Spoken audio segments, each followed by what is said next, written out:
A warm welcome to our 5th session in the Digital Editions Live series. And it gives me great pleasure to sail to Italy today with 2 projects and 3 of the students from Modern Languages, Katie, Holly, and Giuseppe. The running order for today is that Katie and Holly first join Dante and Virgil in the boat towards Ante-Purgatorio, and then Giuseppe will introduce us to an episode from the Filocolo. I've put here the Libro Secondo entry from the Bodleian copy, which is quite appropriate since we are just at what in German is called the Bergfest, halfway point through term. And you can look at the editions at the links given below. So first over to Katie and Holly to take us to the Ante-Purgatorio. Hey.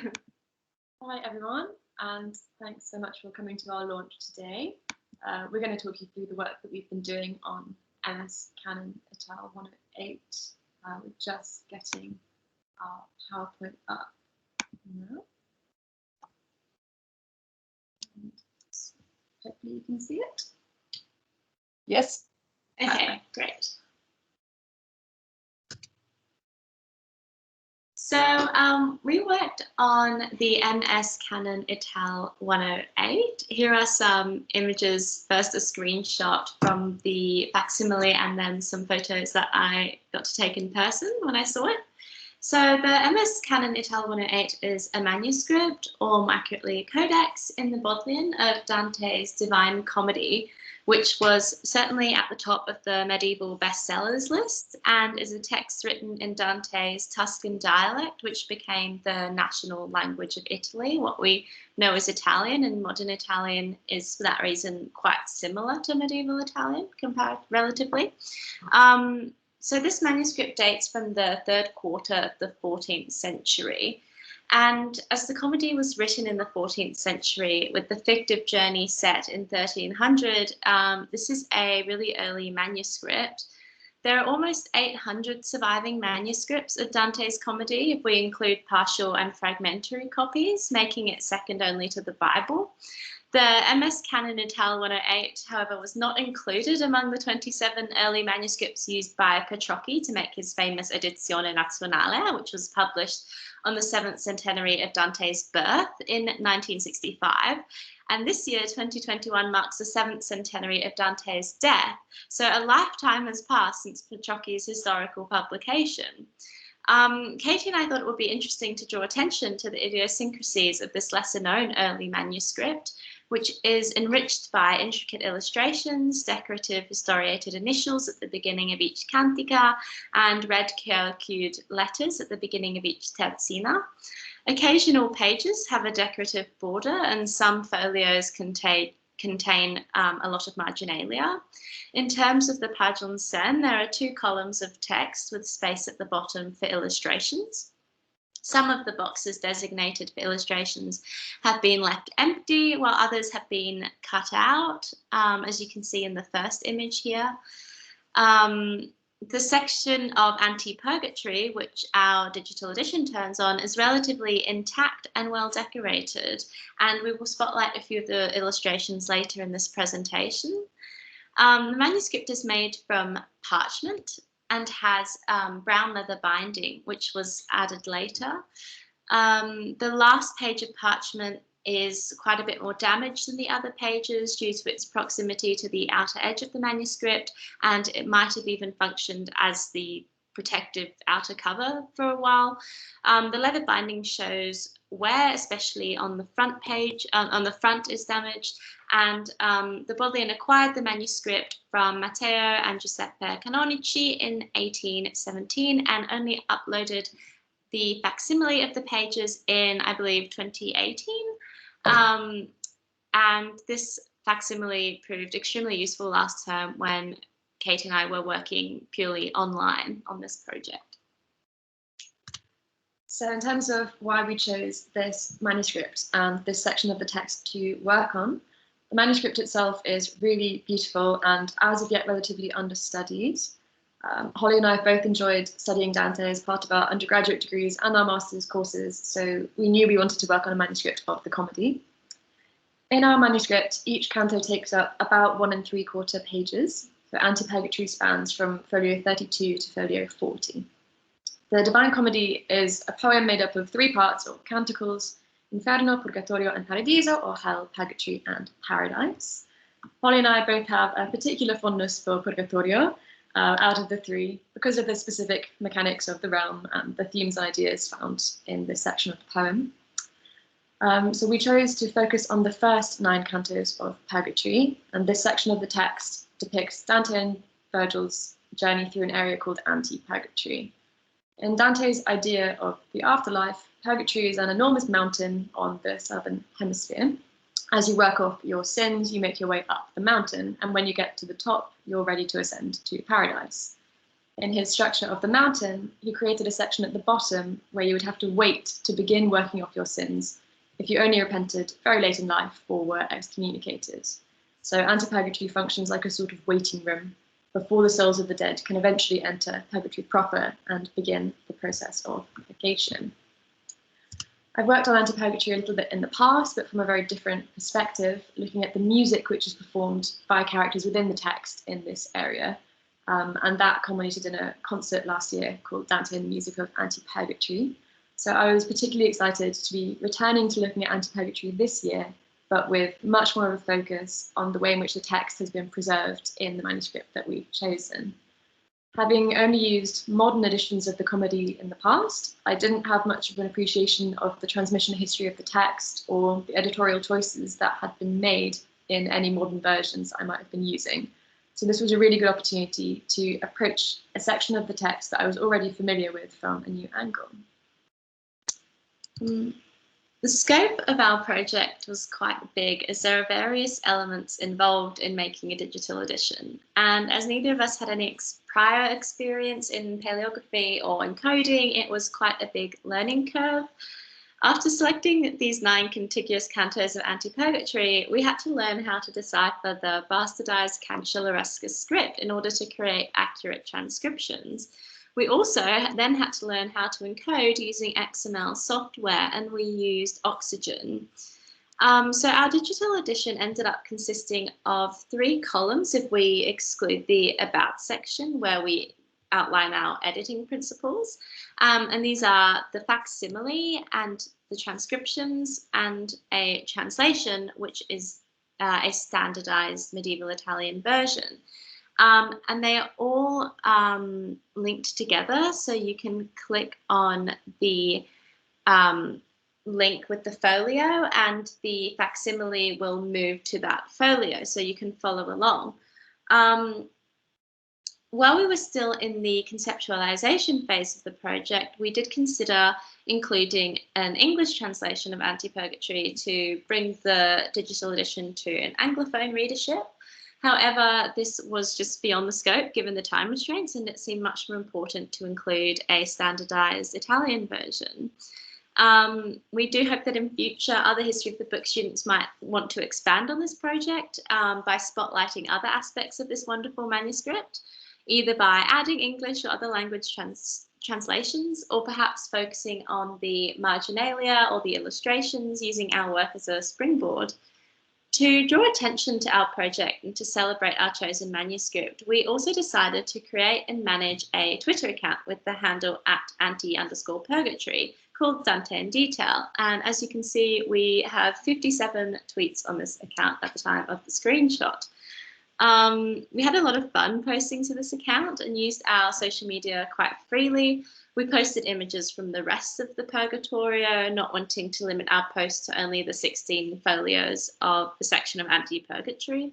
We also posted illustrations from Dante's best-known cantica, the Inferno, and through social media engagement, we were able to create excitement in the academic community and make connections, which turned out to be very useful for crowdsourcing information later down the line, which Katie will go on to talk about a bit later.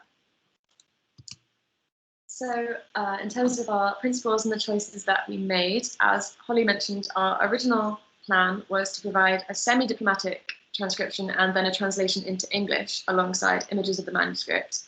But as the project progressed, we decided to change course and prioritize highlighting particularities of our manuscript with a more diplomatic transcription and compare that with the standardized version, and then of the Italian text for comparison. Bilingual versions of Dante's text are readily available in publication and online, and we felt that we could better showcase the details of this manuscript and the varied nature of manuscripts in general with this approach. We tried to provide an accurate record of the text within this manuscript, including unusual spells and what are potentially scribal errors, to keep the character of the manuscript at the forefront of the project. We originally intended to add word separation and considered adding punctuation, capitalization for places and names, and modern accents, but in the end we decided against it. Coming into this project with great familiarity with modern critical editions of Dante's text and very limited knowledge of manuscript tradition, these features of the text were surprising and interesting for us to discover, and we wanted to ensure that our audience would also become more aware of these elements of medieval texts by preserving them in our transcription. We've mostly used modern letter forms. For instance, we've used a short S to denote the long S's that appear in the manuscript and a V to denote a U in the manuscript where appropriate.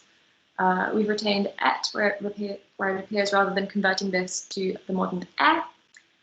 We originally intended to use the modern letter Z where we found Cicidio in the manuscript, which I think I have some examples of on this slide. But this didn't seem workable in every case. Cicidio is used to denote what become Z sounds in modern Italian in some words in the manuscript, like Zafiro that we have pictured here, but also K, Ch, and J sounds. So replacing Cicidio with a Z in every case would not have worked. And we wanted to be as consistent as possible, so we maintained the Cicidio in every case rather than changing some to Z. It appears that at least 4 hands have made annotations in the form of corrections or comments on the original scribal hand. We decided not to transcribe or encode these additional elements and instead to maintain focus on the primary scribal hand. The annotations and corrections can still be consulted via our digital editions because they're visible in the facsimile, but it wasn't within the scope of our project and our main goals to work closely on these. We made some exceptions in cases where the editions have become part of the line rather than sitting above or around the line. In these cases, if we had ignored the additions, we would have ended up with incomplete lines of text which did not correlate to the facsimiles. Sometimes these corrections consist of the adding in of letters, which suggests that perhaps a later reader who had access to a different copy of the text wished to correct this one by making it closer to another manuscript. So in terms of transcribing, reading the medieval Cancelleresque script took quite a lot of practice, and we began by working by consulting a standardized edition while transcribing to directly compare this text to the more familiar version of the comedy to enable deciphering of a lot of the words. The absence of grammar, which is typical in medieval manuscripts, does make it more difficult to follow along with the narrative, especially when there is dialogue, for example. So having the standardized version there certainly did make it more accessible. We thought that due to our extremely diplomatic approach, the transcriptions would be quite straightforward. By virtue of just interfering absolutely minimally. However, there were still difficulties which arose and conscious choices which we had to make. So we did make sure, for instance, to capitalize the larger initials at the start of each terzina, which you don't find in standardized versions of the comedy. And we, of course, retained all the line breaks, which is standard for Dante on account of the interlacing terza rima rhyme scheme.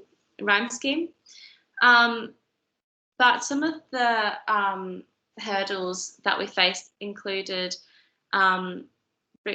transcribing the Latin incipits, which you can see in red on the right-hand side of the screen. And interestingly, some of these were incomplete. So this screenshot is missing a few words, as if the scribe had intended to go back and fill it in, but never did. And given that neither me nor Katie have any Latin, our tutor Simon offered to help us with these. So thank you for that, Simon. Other difficulties included where letters or even whole words had been inserted postscriptum, perhaps by a later scribal hand, and where these interfered directly with the content of the text, we did transcribe them. For example, you can see the words colla bianca faintly on top of some scratched out text, and bottom right corner there's a closer screenshot of that. And in the left hand side screenshot, you can also see on the bottom line an E has been inserted between sangue and sia, and a few lines above that an S has been inserted where the word should be todesco.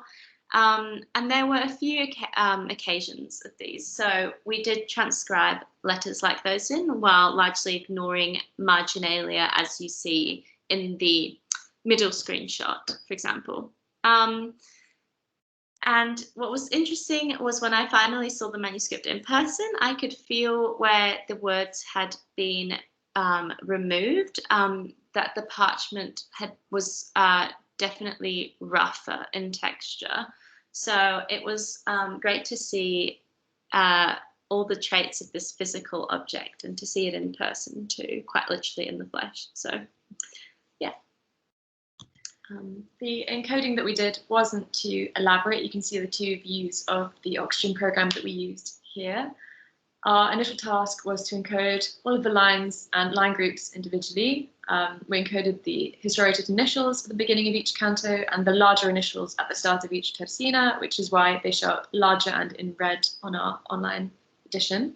And we encoded the facsimile at the beginning of each new page of the manuscript. We showed additions to the text by using the add element, and damage to the manuscript which obscured the text by using unclear or gap, depending on the severity of the damage. This is one area where more could definitely be done to encode the different layers of information from the page, including the additions and edits in different hands. It could be really exciting to make the digital edition more interactive and more informative, and make it easier to explore everything that we can learn from the manuscripts. In terms of the standardized edition, we knew that we wanted to include a standardized edition alongside our transcriptions, because we saw how much it helped with ease of understanding while transcribing. And by including it in the online digital edition, readers will be able to search for and lemmatise medieval Italian words as they appear in most versions of the comedy, and quickly locate their equivalent in the MS Canon.Ital 108. Our standardized version is primarily based off of Petrocchi's Edizione Nazionale, as are most published versions of the comedy today. I also consulted Anna Maria Chiavacci Leonardi's more recent annotated version of the comedy and Robert Hollander's publicly available version, which appears alongside his English translation as part of the Princeton Dante project. So students of Dante who would like or who require an English translation can very easily access Hollander's translation online and consult that alongside our digital edition. The column of the standardized version is labeled a translation, which is true in a sense because we are translating from this regional, unusual version of medieval Italian. And it is very insightful to see where and how this manuscript differs from modern standardized editions, which I definitely took for granted before this project. And above all, you can see its unusual orthography and almost universal lack of punctuation. So we wanted to draw attention to all the strangeness of the MS Canon.Ital 108 and to the work of the original scribal hand. And this digital edition definitely aligns with that goal. One of the elements of working with manuscript that I found most intriguing and most puzzling was the question of spelling. Some of the spellings particularly stood out as unusual, and focusing on these instances allowed us to look into the potential provenance of the manuscript a little bit more. One such spelling which seemed particularly strange was a line which typically reads "Libertà va cercando che si cara," and in our manuscript appears like this: "Libertà va cercando che si cara," with a K. The word "che si" struck me as particularly odd, and to the extent that I wasn't sure if I was reading the handwriting correctly. This is the only example of the letter K that I've found so far in the manuscript, and it's pretty unusual to find it in the Italian language. It was recommended to us through our Twitter to use a database called TLIO, or the Tesoro della Lingua Italiana delle Origini, which can look through spellings from Italian manuscripts. So using that, I was able to put in the word che as it is normally spelled and search specifically for other ways that it might have been spelled. And that came up with 36 occurrences of che with a K-E and 21 occurrences of K apostrophe to mean che in medieval Italian manuscripts. So that was really helpful in allowing me to feel a bit more confident that I was interpreting the letters correctly. I was also uncertain about a word which appears twice in my section of the manuscript, which would traditionally be voce with a V for voice, but appeared to be spelled as bocce with a B. I, using the TLIO, looked for variant forms of voce and found 852 occurrences of bocce. So it's obviously quite common, and that allowed me to feel more confident transcribing it as such. Interestingly, an overwhelming majority, almost all of these examples of bocce were from Tuscan manuscripts. So that could constitute a piece of the puzzle of the origins of this manuscript or of the scribe. Just as Katie was concerned by the K, I was thrown off guard by the X in the Exercito and of folio 38V in screenshot A, which I'd only seen spelt with two S's. Esercito is much more standard. But again, there were other instances of X's in this manuscript, so I could feel quite confident in that. Some other peculiarities of the orthography of this manuscript were double letters where you would not normally expect to find them. For example, in screenshot A, we have gentile rhyming with umile, and in B, we have Virgil's name spelt with two L's and connected to the preposition a, meaning two, so a Virgilio. And then we have l'altro as well. And in screenshot C, we have per lo serpente at the bottom. So we have a lot of double letters, which often reappear when prepositions are being conjoined to words which follow it as well, which is an idiosyncrasy of this manuscript. We have 4 examples of names in these screenshots, or 5 if we include God, none of which are capitalized. So we have Virgilio, Curado, Dio, Maria in the screenshot C, we have Di Maria connected to the preposition, and Sordello. So there was a real lack of basic punctuation in this manuscript, which we wanted to retain in the transcriptions to draw attention to it because it was quite unexpected. Some other examples of variant spellings is the use of M in words where you would typically find an N. For example, io sono or io son, meaning I am, was spelt with an M. So io son Virgilio in this example, and the words are connected as well. And if we look down, there was another example of it here. In the third from the bottom, we have si som du dir, which if you look at the standardized equivalent is si o son du dir. So the meaning can be quite hard to disentangle when all of the words are conjoined like this with a lack of basic punctuation. And again, we have the use of the C-dia when one would expect a Z, and the word inansi underlined.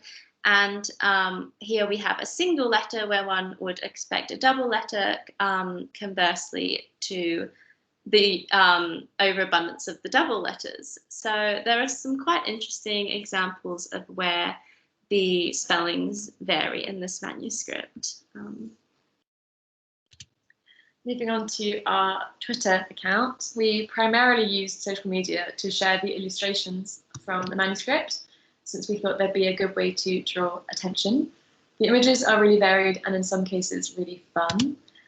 Here are a few examples of images that we tweeted. We shared the images alongside relevant quotations from the text, the shelf mark, and a short explanation of what you're looking at to make it as accessible as possible. We also made some slightly silly content like this to balance out all of the information, mostly to make ourselves laugh, like this very high-tech GIF of the Lustful Inferno 5 flying around in their swarm, which I mostly made using Microsoft Paint. The audience that we were able to build up over the months that we were working on this proved invaluable. We were very lucky that when we sent out questions we were struggling with, we really often received helpful responses from experts all over the world. So if anyone undertaking a similar project, we would definitely recommend trying to build up a following on Twitter. We found that people are very happy to offer opinions and advice, which was particularly helpful given that we were pretty new to working with manuscripts. Holly and I have both been to see the manuscripts in person in the West End, and it was a really great experience for both of us. Some of my first impressions and things that took me by surprise were how big the pages are and how small the writing is. A lot of the time that I was working on it from home, I was really zoomed in, so I didn't properly appreciate the scale until I had the real thing in front of me. The details on the illustrations are also much more delicate and dainty than I had appreciated through the scans. It was also very exciting to realise, as you can see from this little video, that some of the gold decoration is shiny.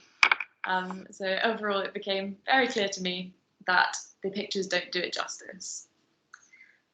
It was really great to see the manuscript in person after a term of working online, and especially thinking so much about it as a material object. To actually be able to turn the pages was a real treat. Thank you so much, Emma Huber, for all of your help in creating our digital edition, and thank you so much, Andrew, for showing us the manuscript over Teams when we couldn't go and see it in person, and for bringing it in today with you. It would be very interesting to see if any future history of the book students expand on our project or find it useful in future. I, for one, would love to see someone identify all of the instances of mislabeling of the illustrated Virgils and Dantes at the bottom of the scenes, whose initials are very often scrubbed out and swapped around, so you just lose track of who has the beard and who doesn't. I hope that our digital edition will be helpful and will be of use to people, and anybody interested in Dante's comedy, I would definitely recommend going and checking out the Purgatorio, which is definitely our favourite and the most fascinating cantica of the comedy. So yeah, thank you.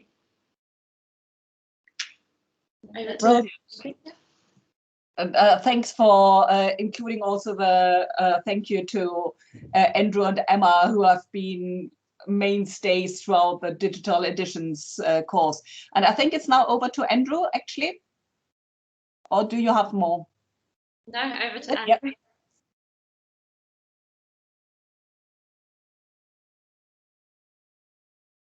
Andrew? There he comes. Yeah. Here we are. So this is the real manuscript Canon.Ital Italian 108. And we would you like to, do you have any comments on anything that you would like me to flip through? Would you mind looking through just Ante-Purgatorio to start off with? Mm-hmm. From I absolutely love this manuscript. It's sort of, the line drawings rather reminds me of the Utrecht Psalter in some ways. And I hadn't realized how well worn it is. Yeah. I was quite struck by how much blank space has been left around the pages, and I was wondering if someone had intended to draw borders, because the pages are so large and there's a lot of white space. It tends to be a sign of rather wealth and costly undertaking if you can afford to waste parchment, as it were. Di, if you want to have a special page turned to, fire away. Oh, a Dante will mix up. Yeah. I took some photos on my phone.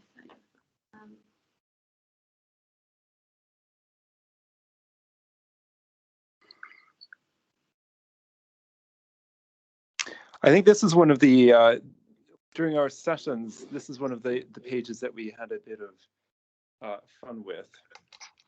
And this was, get a bit closer here. You'll notice here that we have the Dante and Virgil figures have little D and V signs above them. And here you can see that Dante has this little, here Dante has a little I don't know what to call this, but extra headpiece on him. One, and then over here it's swapped, and Dante has a flat headpiece and Virgil has a fancy one, and then here again. And the funny thing is that it looks here and here, it looks as if yes, right here and here, it looks as if those letters have actually been probably themselves swapped. And I think we had some debate during the class over which one is really meant to be Virgil. I think we think it's meant to be the one who's pointing, isn't it? Yeah, we think Virgil seems to be doing the guiding. Yeah, exactly. Yeah. But they're quite similar looking, and I wondered, because there's so few illustrations in the Paradiso as well, if the illustrator only wanted to draw Virgil and he didn't want to switch to Beatrice. Didn't know how to draw a different looking person.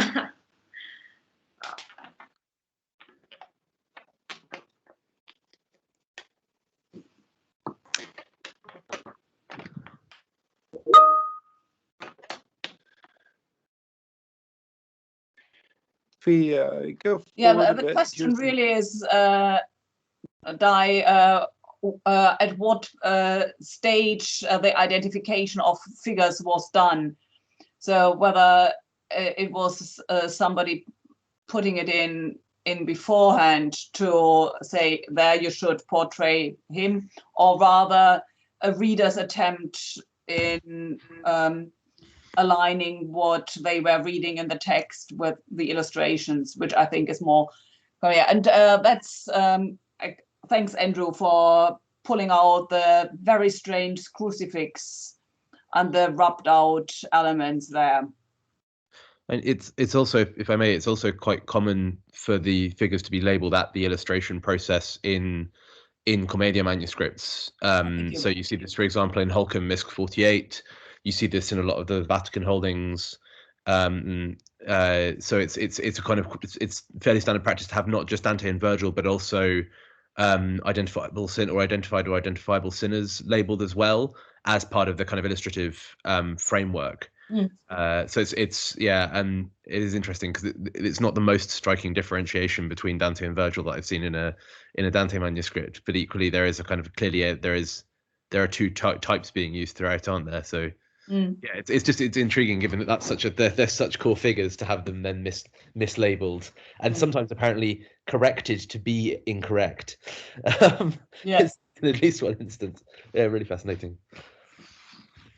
So, and do you want to say something about what you observed with the scrubbed away elements of the pseudo crucifixion? Right, exactly. So this is another. I seem to remember that this is another scene that led to some discussion during our sessions. So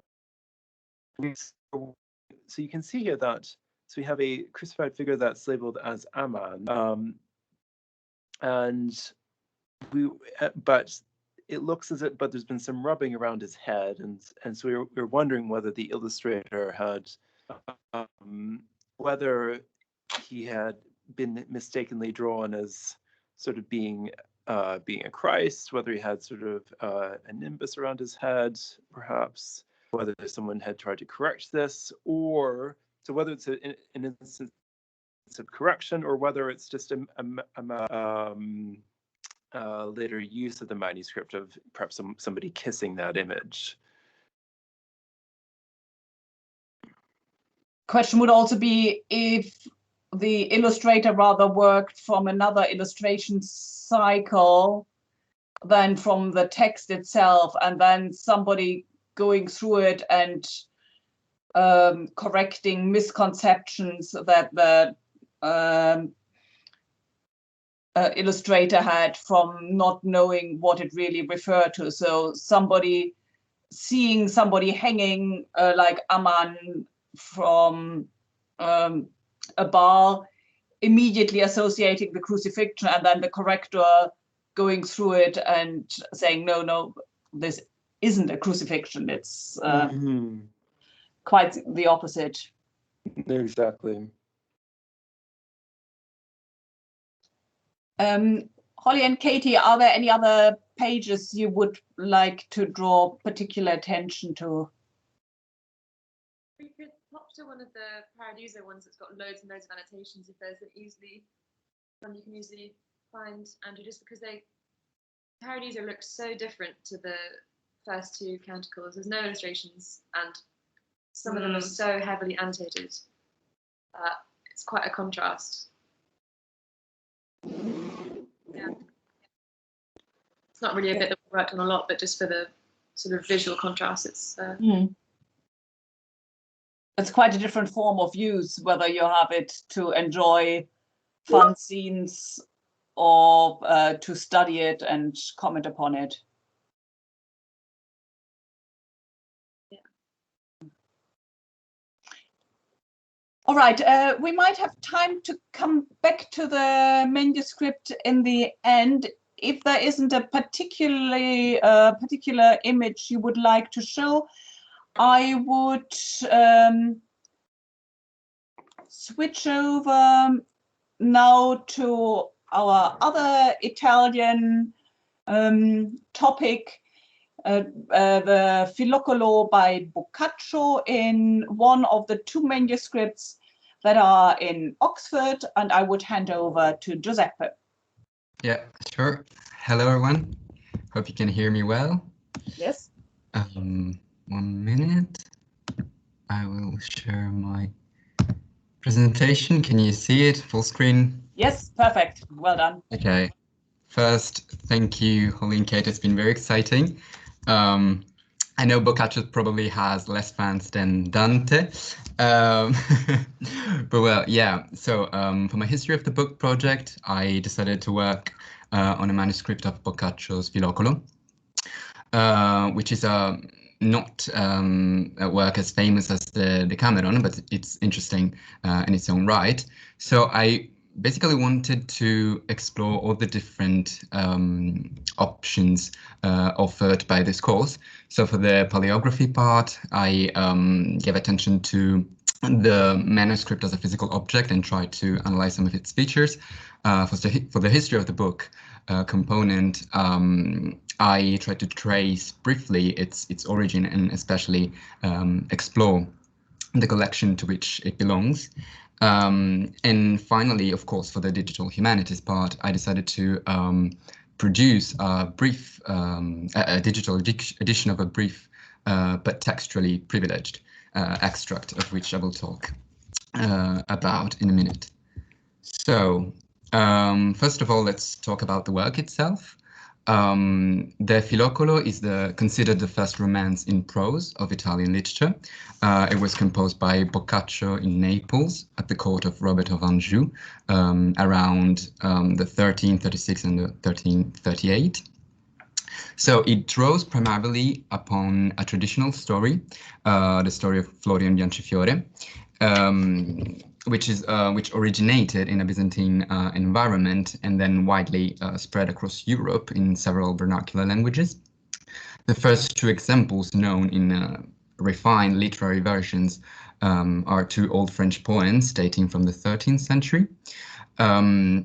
So Boccaccio subsumes the preceding tradition, whether he drew on the popular versions circulating in Italy in the Cantari, or from more refined literary products such as the French poems just mentioned, and he created an outstanding product which was suitable for a really wide public. So because of its adventurous and amorous plot, it was suitable to the wider court of Naples and the women reader, and for example, for its for the high number of classical reminiscences, its Latinate syntax, the very complex plot full of subplots and digressions, and the highly refined language. It was also suitable for the literati, so the erudite at court. It is, according to the definition of Victoria Kirkham, the most ambitious prose narrative to its day in any European vernacular. So to touch upon briefly the story it tells, it is the story of Florio, son of the pagan king of Spain, and Biancifiore, an orphan girl who was born the same day as Florio and raised at the court of the King of Spain after the death of her mother. Her noble origins will remain unknown for a long time. So I chose the beginning of book 2 because it's a very famous passage which narrates the falling in love of the two protagonists while they are reading Ovid's Ars Amatoria, and they are stricken by the arrows of Cupid, who was sent on earth by his mother.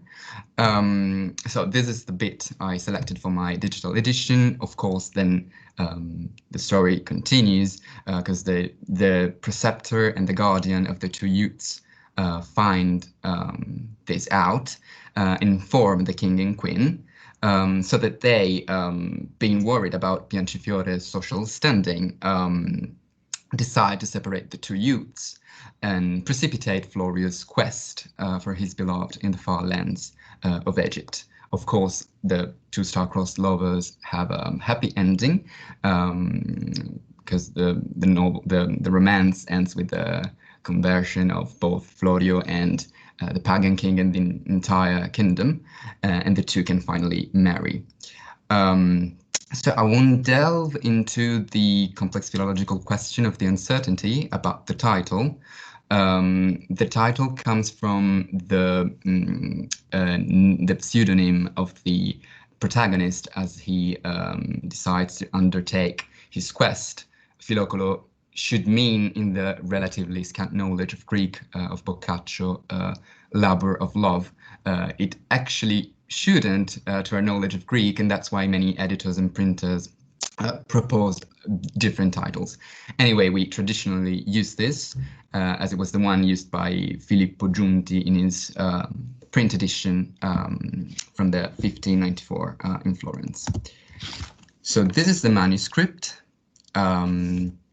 These are scans of the first two folios of book 2, which were kindly provided to me by the Western Library. This is manuscript Canon.Ital Italicum 28. The excerpt I decided to work on goes from folio 18 verso to 21 verso. It is, as Henrike was saying, one of the two manuscripts currently preserved in Oxford of the approximately 55 surviving in Italy and Europe, and there's also one in Chicago, for example. It is part of the Canon.Ital collection, just like the manuscript we've just been shown by Katie and Holly. So to talk briefly about this collection, it was put together by Matteo Luigi Canonici, a Venetian Jesuit of the 18th century. He devoted himself to the collection of ancient books in Venice after the suppression of his order in 1773.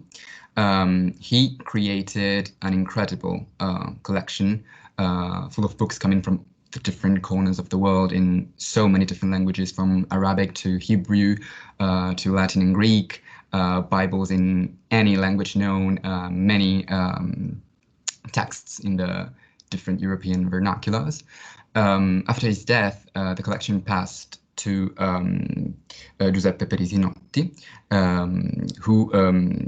Giovanni Perisinotti, who sold it to the Bodleian in the 1817 in an unprecedented purchase for the sum of 5,000 British pounds, which I cannot really assess and estimate in its historical value, but it sounds a lot. The Italian manuscripts nowadays preserved in the Western Library are 295. The information I got for this manuscript mainly comes from the Quarto Catalogue, composed by Alessandro Mortara, always in the 19th century. So it is a 15th century copy. It consists of 158 paper folios, as you can see, written in black ink, in a double column of approximately 40 lines of length, and divided into short paragraphs. It is written by one hand only, as far as I could ascertain. The binding is actually as well from the 19th century, so it's probably original to the collection and was not made at the Bodleian. As you could notice, each paragraph started with a sort of blank square, which actually had to give place to a decorated or rubricated initials, which were never carried out, nevertheless. It can also be noted an extensive use of the traditional Latin abbreviations applied, of course, onto the vernacular, so the nasal bars and several kinds of long strokes crossing the descenders or ascenders of different letters. It is hard to precisely identify late medieval Italian vernacular scripts, and it's often of no use to put them into the broad categories that one can find in palaeography handbooks. So it's for sure a late medieval script, as we can see also from the use of the by the use of the virgula suspensiva. But it shares some characteristics with the sort of semi-Gothica script, but it's much more cursive and less refined. The spelling is much more different from modern Italian, and I could also spot several errors both in the spelling and the construction of sentences, actually.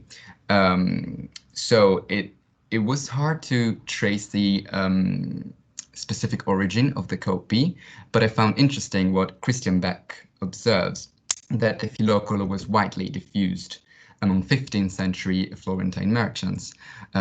So a middle-class provenance, which might account for some pretentious decisions, such as the rubricated initials, but also by their substantial failure. It's not a precious copy as the other one, for example, preserved in in Oxford, manuscript 85. So these are briefly other features of the manuscript. You can see the use of sort of catchphrases rather than catchwords in some of the folios, the presence of maniculae and of marginal annotations, which were mostly additions to phrases or words that were missing in the main text block, and in the majority of cases they were added by the same scribe. So let's move on to my digital edition. What you can see here, this window, is the XHTML preview of my final edition. I opted for a semi-diplomatic transcription so as to preserve the color of the original spelling, but also make the transcription as legible as possible. So I conformed the inconsistent use of some graphemes, such as the fluctuation of U's and V's. I suppressed some other obsolete graphemes in modern Italian, such as X, J, or Y. I added punctuation, capitalization. I separated words. I marked the separation between lines with forward slashes. I expanded all abbreviations and highlighted them in italics. Then I also decided to make some amendments to the text, always for the sake of the comprehensibility, the legibility of the transcription.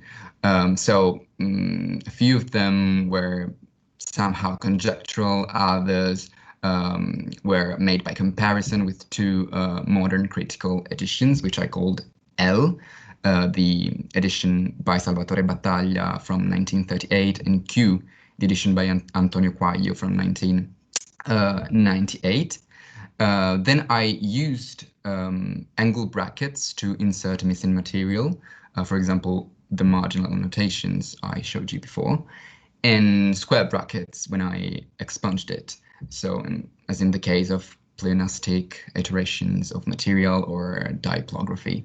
Then, of course, I encoded my transcription with the use of an XML markup language on the Oxygen editor. And this is another screenshot.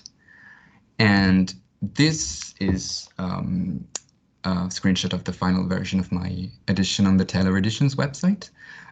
So you can see three collapsible bars, the one with the facsimile, the one with the semi-diplomatic transcription, and the about section with several information on the copy in the manuscript, my introduction to the edition, and my editorial principles. So the question I asked myself was, who is this edition intended for? It would probably be of little use to the experienced scholar who might find more useful to consult properly critical editions rather than this kind of edition.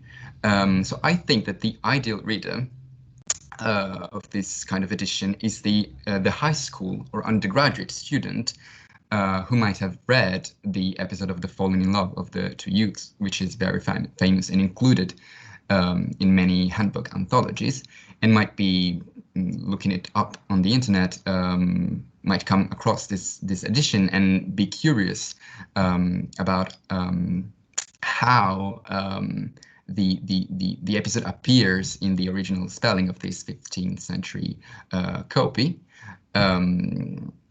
Yeah, so I also thought about other features that might be useful for this kind of reader. For example, the clickable notes. So it's enough to click on the asterisk icons to make some notes I made appear. Some of them speak about the slight changes, the editorial choices I made, And for example, you can see the first one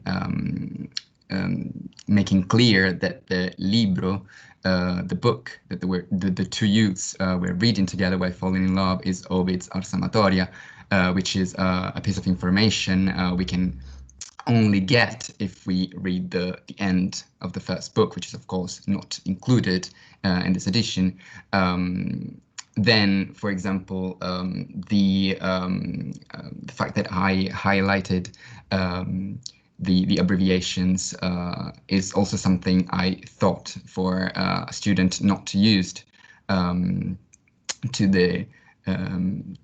reading an ancient script in the ancient spelling, so that he or she might know what is going on when I expand abbreviations and I make clear what intervention has been done, so that the facsimile and the comparison between the facsimile and the transcription can also work as a sort of trainer for the reading of ancient script, as it basically happened with me while I was reading this manuscript.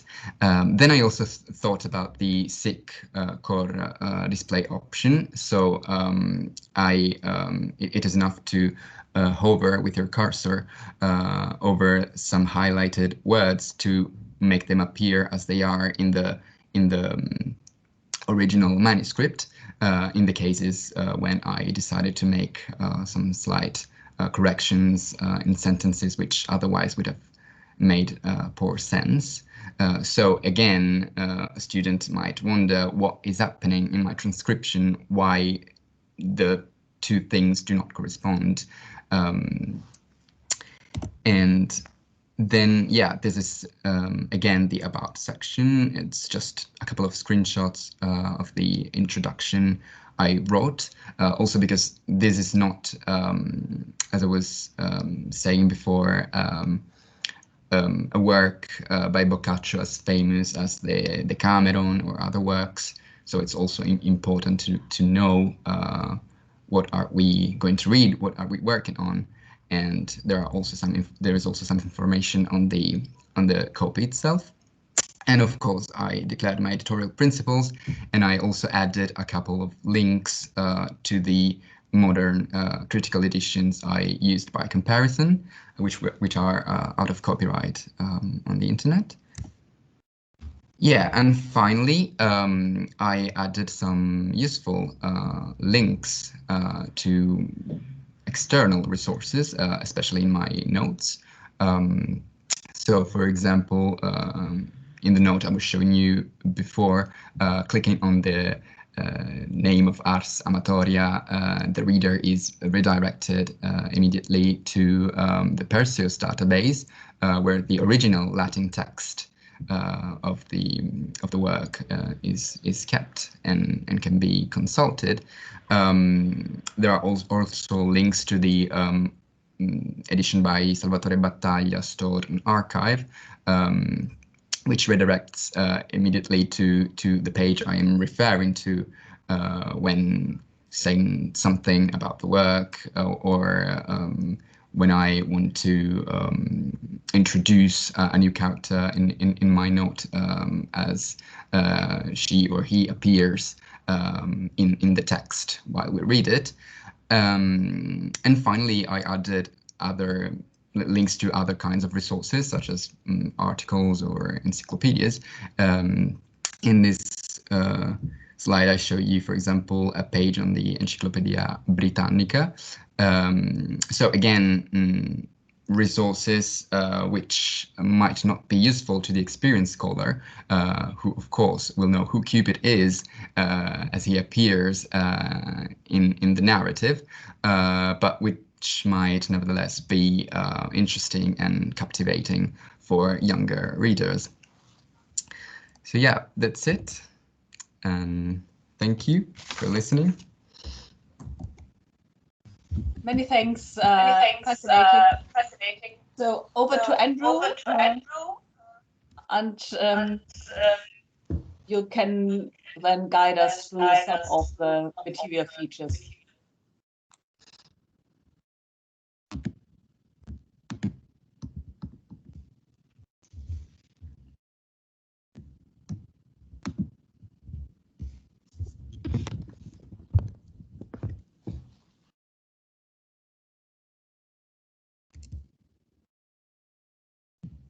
Andrew, you're currently muted.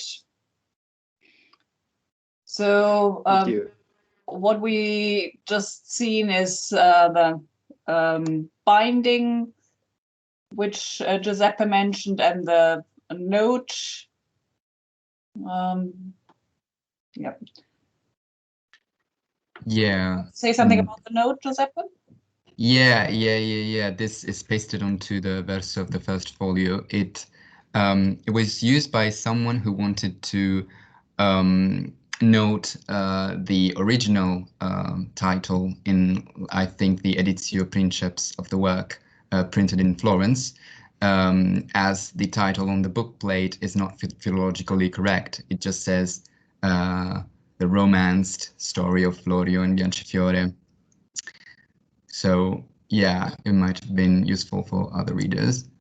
And yeah, this binding probably belongs to the original canonical collection, or at least to the stage when it was sold. Yeah. Exactly. Yes, and this style of binding and this marbled paper is really, you'll see this in all sorts of canonical manuscripts. And I just noticed now in this first folio, the paper patches look quite similar to some of the patches we saw in the Dante. Do you think it's done when it was transferred to the library as repairs?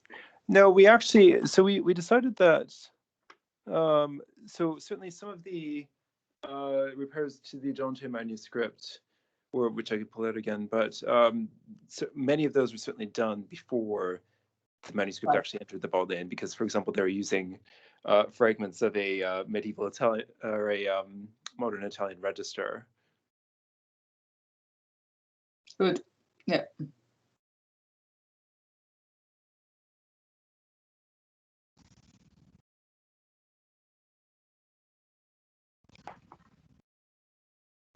Yeah, again, we can see all the blank spaces at the start of the paragraphs, but in each space there is also a small guide letter marked out. Yeah. Mm-hmm. I think in your essay you asked whether that was done with a different material, different ink, but I think it's the same ink. It's just using a different pen, or just the edge of the pen.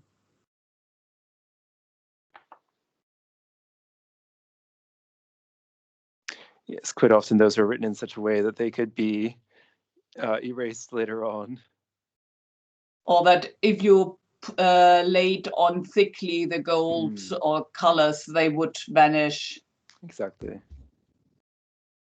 Oh yeah, there are the catchphrases that Giuseppe mentioned. Yeah.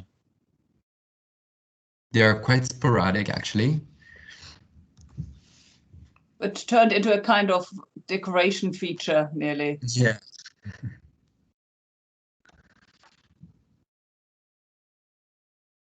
And also the paragraphs have really variable lengths.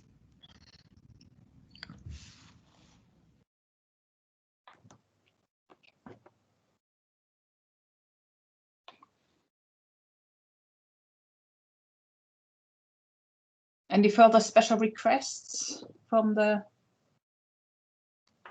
manuscript?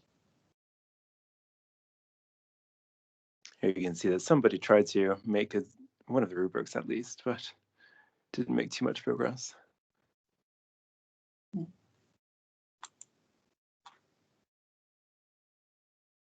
Otherwise, I would say many thanks. Really well done to all three presenters. Rich gathering, and it's great to see really these editions coming together from the first steps of just deciphering letters to fully polished online editions. And we have more launches coming, and next week we'll have an even bigger collaborative effort. So the Germanists will together present a collective edition of a German devotional miscellany, some of the texts never published before, and then we'll look at a digital humanities project in Spanish. In week 7, we'll have 2 further editions, a French manuscript and a very unusual Libro de Cosmografía, presented by Javaria Abbasi. And then in the 8th week, we'll have, as a kind of keynote to end it, a special book launch of a digital edition from the Taylorian. And then in week 9, which I haven't put on the slide, will be a methodology workshop, and I would encourage everybody also to come back to that, organized together with Dark Archives and Stephen Pink, thinking about the wider implications of what we together have been doing over this whole enterprise of the whole year, and how it has come together overall. So I'll stop recording